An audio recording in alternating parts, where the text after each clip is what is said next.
Ladybug Winter, written by Peggy Thomas, illustrated by Doug Keefe. And Fly Away Ladybug.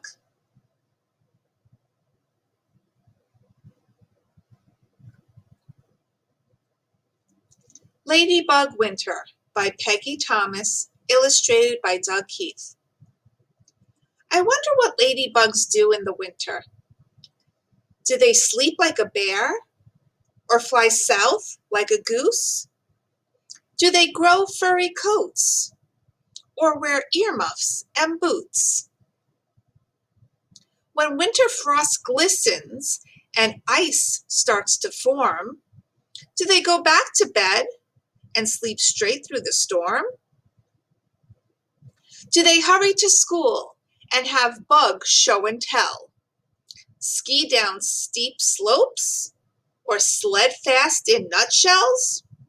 No, these ladies are insects. They don't like it freezing. They don't have wool mittens or noses for sneezing. Some crawl under rocks to stay snug from the cold, or slip beneath bark where they hide all alone. Southern red beetles will party all season.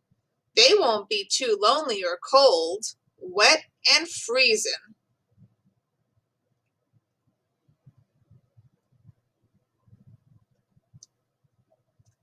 They fly in red clouds up to mountain peaks high, where they shimmy and shake under leaves warm and dry. But not all ladybugs fly away to great heights or sleep under rocks when winter frost bites. When snow swirled and floated its way to the ground, I stayed in the house, and guess what I found? Tiny red beetles had crept in from the chill to sleep in the sun on my warm windowsill. They wintered with me, my little house guests, on bookshelves and bears and my favorite toy chest. Do you wonder what ladybugs do in the winter? Some head to the hilltops, some hide like a mouse, but the smartest of ladybugs come to my house.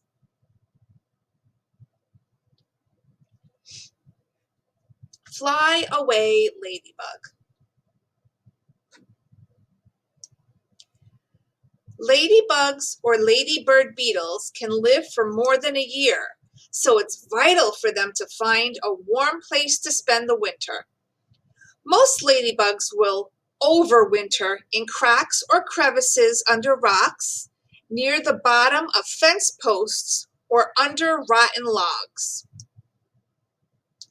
Ladybugs do not eat or move all winter. This is their time to rest or hibernate. They live off the fat stored in their bodies from eating juicy aphids all summer long. Some ladybugs in California will fly by the thousands in a large red clouds to the Sierra Nevada mountains. So many ladybugs swarm to the same spots each year that ladybug farmers collect the sleepy beetles to sell to gardeners in the spring. There can be as many as 40 million ladybugs huddled in one pile. Another favorite spot for ladybugs to keep warm is inside people's homes. On sunny fall days, swarms of ladybugs can climb to the south side of a house and to soak up the heat. Once on the house, ladybugs can crawl through the tiniest cracks under windows, siding, and roofing tiles. If you find a ladybug in your house, don't worry, they are harmless and will not eat your food, plants, or clothing. Many people around the world even believe that having a ladybug inside the house is a sign of good luck. And that's the end of our two texts boys and girls. Can anyone tell me what they think the first one was? Ladybug Winter?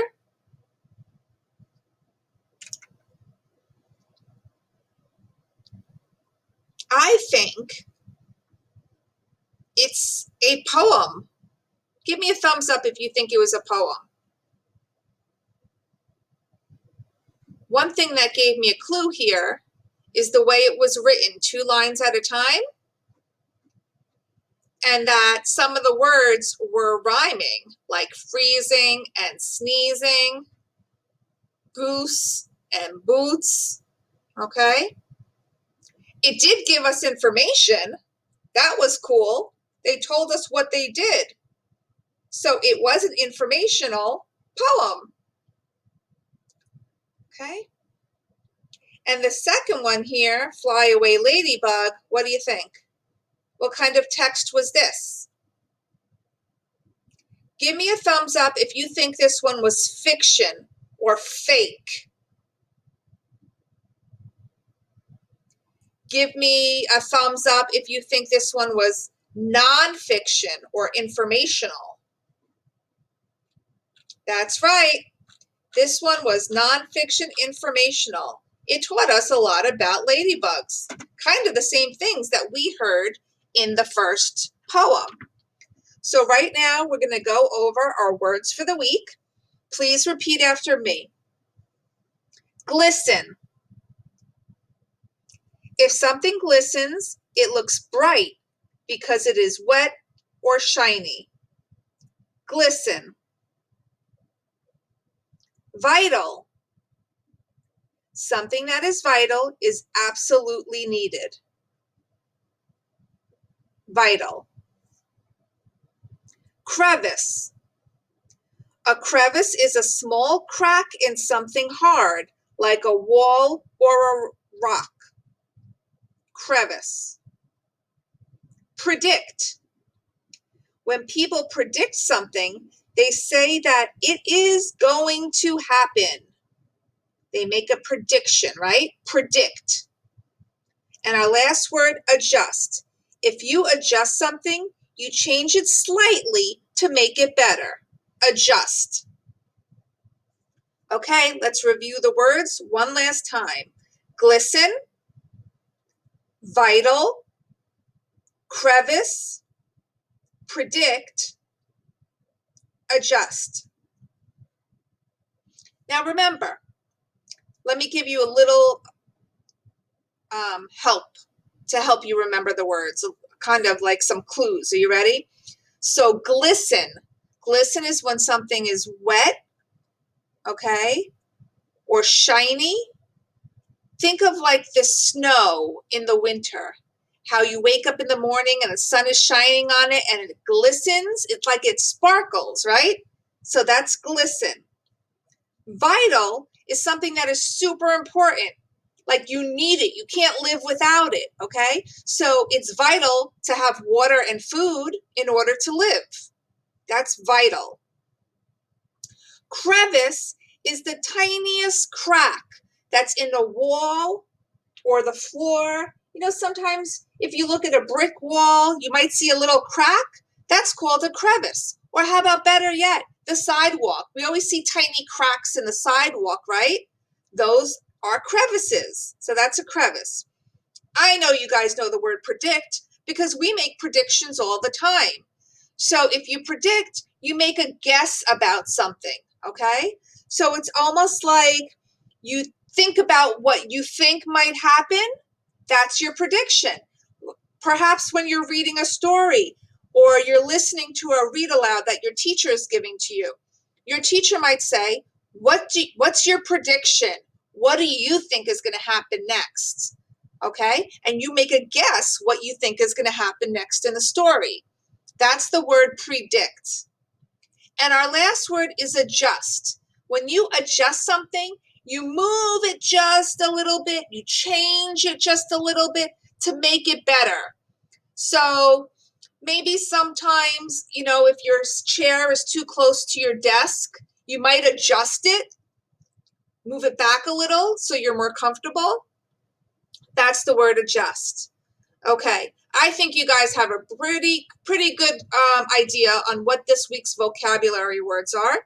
If you'd like, you could go back and listen to the stories one more time now that you know what the vocabulary words are, and this will help you better your comprehension of both texts. See you next time, boys and girls. Bye.